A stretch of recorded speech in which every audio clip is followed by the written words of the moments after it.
जब केदारनाथ बाबा ने भक्त के लिए 6 महीने को बदला एक रात में। हर हर महादेव।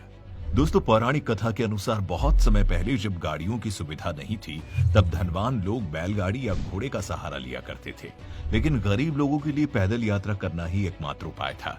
उसी समय गरीब शिव भक्त ने केदारनाथ धाम की यात्रा करने के लिए मन में ठान ली और पैदल यात्रा शुरू कर दी। वो इतना भोला था कि उसे तो केदारनाथ का रास्ता भी नहीं पता था, परंतु उसको ये विश्वास था कि बाबा केदार उसको दर्शन जरूर देंगे। इस तरह लोगों से रास्ता पूछते पूछते वो धीरे धीरे आगे बढ़ने लगा। जय भोले का नाम जपते जपते वो 2 महीने तक लगातार चलता रहा और फिर 2 महीने बाद अंत में जैसे तैसे केदारनाथ मंदिर के पास पहुंच ही गया। लेकिन वहां पहुंचकर उसने देखा कि चारों तरफ सन्नाटा छाया हुआ है, वो मंदिर भी बंद पड़ा है और साथ ही भारी मात्रा में बर्फ की बरसात हो रही है। ये सब देखकर उसके मन में सैकड़ों सवाल उठने लगे। सभी सवालों के साथ वो मंदिर की तरफ बढ़ने लगा। तभी उसे एक उम्मीद की रोशनी दिखाई दी। उसने देखा कि मंदिर के पंडित जी पूजा करने के बाद मंदिर का दरवाजा बंद करके अपने घर को जा रहे थे। फिर क्या था? उसने कांपती आवाज में कहा, पंडित जी, मैं बाबा शिव के दर्शन करना चाहता हूँ। कब होंगे मुझे मेरे प्रभु के दर्शन?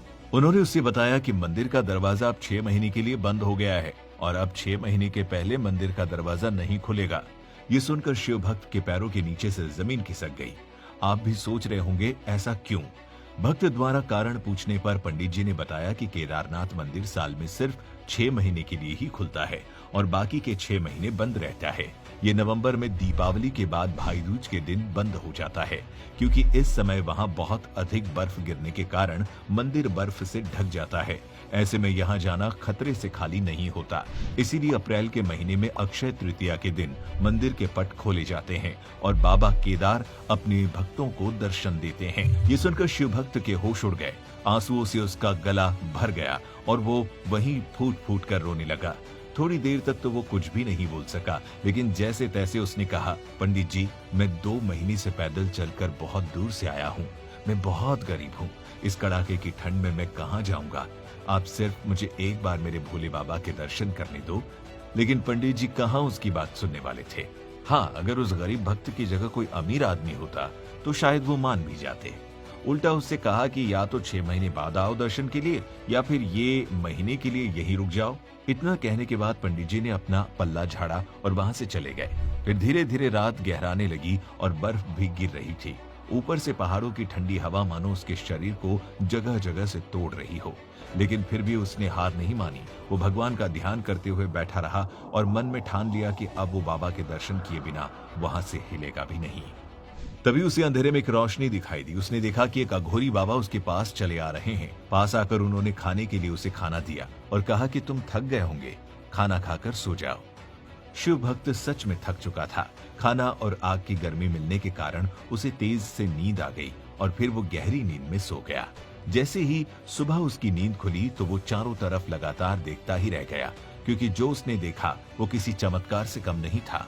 उसने देखा कि दूर दूर तक कहीं भी बर्फ नहीं दिखाई दे रही है और न ही उसे ठंड लग रही थी। वो सोचने लगा कि अचानक ये क्या हुआ और फिर उस अघोरी बाबा को इधर उधर ढूंढने लगा, लेकिन जब वो नहीं मिले तो अंत में हार कर वो मंदिर के पास ही बैठ गया।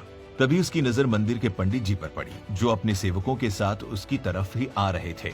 जैसे ही वो आगे बढ़ने वाले थे, शिव भक्त ने उनसे पूछा कि क्या मंदिर का दरवाजा आज ही खुलेगा? तब उन्होंने तुरंत कहा, जी हाँ, आज 6 महीने की ठंड के बाद अक्षय तृतीया के शुभ दिन मंदिर के पट खोले जाएंगे।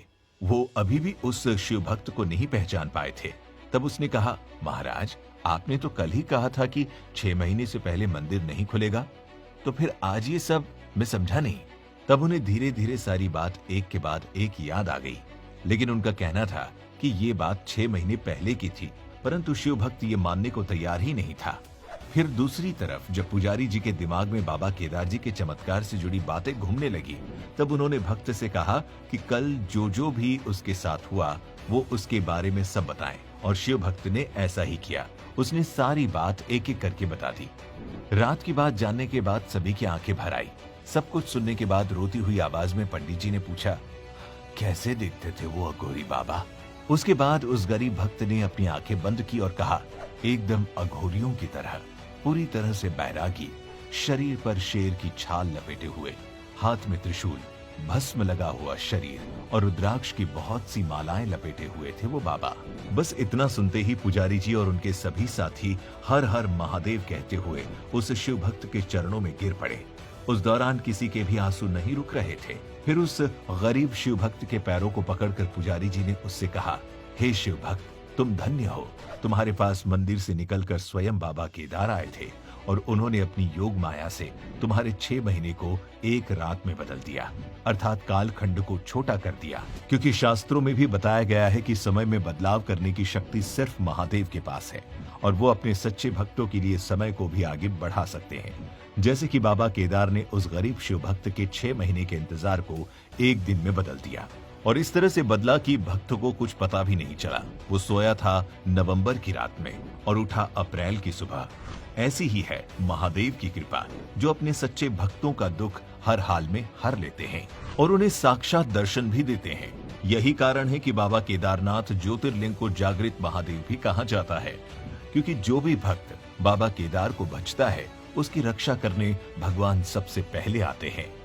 दोस्तों, अगर आप भी भक्ति भावना से जुड़ी ऐसी किसी पौराणिक कथा के बारे में जानना चाहते हैं तो हमें नीचे कमेंट करके जरूर बताएं।